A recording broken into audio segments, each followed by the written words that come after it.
If you've ever taken a photo on an overcast day, the likelihood your sky looks like this. Really boring and really flat. So in today's video, I'll be showing you how you can add more drama and make your sky look a lot more dramatic just using Lightroom. And I'm gonna start right now. Now, if you've ever taken a photo on an overcast day, the likelihood your photo looks like this. Although the foreground is nicely exposed, there's just not a lot of definition in the highlights and the sky is completely blown out. Now, obviously this was a photo taken on a very overcast day, so there's no sun in it whatsoever. Now, if we go over to the basics panel, we might be able to add a little bit more definition in the sky here by changing the highlight sliders here. But the issue is it's also affecting the foreground and we don't necessarily want to do that. We've got a nice exposure, we just want to affect the sky. So what can we do to kind of add more definition and more detail into the sky? Well, firstly, we want to go ahead and create a mask. So what we're going to do is drop out of the basics panel here and we'll jump over to our masking panel. Now, I actually made a video like this about 2-3 years ago, way before Lightroom added in AI masking, and it used to take ages. Using the brush tool, selecting out the sky, it used to genuinely take a long time, but now you can almost do it instantly thanks to Lightroom's AI masking. So you can see we've actually got a sky button just here. What we're going to do is simply go ahead and click.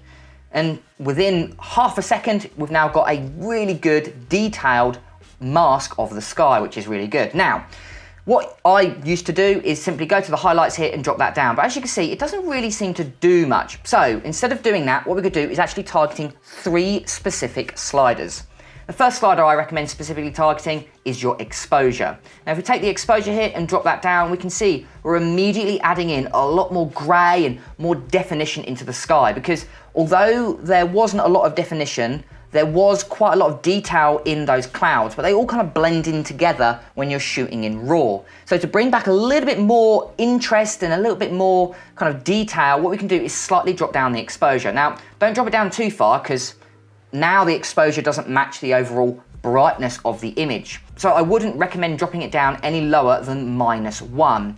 Now, if you're still not getting quite right, what you can actually do is go to the shadow section here and also drop that down. And what that will do is it will target the most darkest parts of the sky and make them even darker. And what we can do is actually go to the whites and bring those up a little bit more, but making sure we're not peaking, as well as the blacks here, we can also do the same. Now, if that's still not quite working for you, there's actually 2 more sliders we can target. So what we'll do is we're just going to scroll down all the way until you can see you've got your effects. And the 2 that we want to target is your clarity and dehaze. Now, be very careful with these. These are very, very strong and they can ruin an image if you go a little bit too far. So what we do is got our clarity here. What we can do is actually target that, and you can see we're adding in a lot more kind of texture, a lot more detail into the sky. But the most powerful slider is obviously dehaze. If we go like that, we can see immediately we're adding in way more definition. Now, like I was saying, if you go too far, you can see it, again, ruins the image, so we don't necessarily want to do that. So I recommend going for maybe 10% on clarity and then maybe 15% on dehaze, and we can see immediately a dramatic difference in how much texture is in the sky. Now, obviously, we can go back now, go to our exposure here and brighten it up a little bit so it matches more the overall exposure of the image. But you can see what the mask has done. If we do the before and the after, immediately we've added in a lot more texture and definition and made a boring sky look a lot more dramatic. And all we've done is just a couple of slider adjustments and using masking inside Lightroom. Here is the before and here is the after. And if this particular tutorial helped you out, make sure to write it down in the comments below.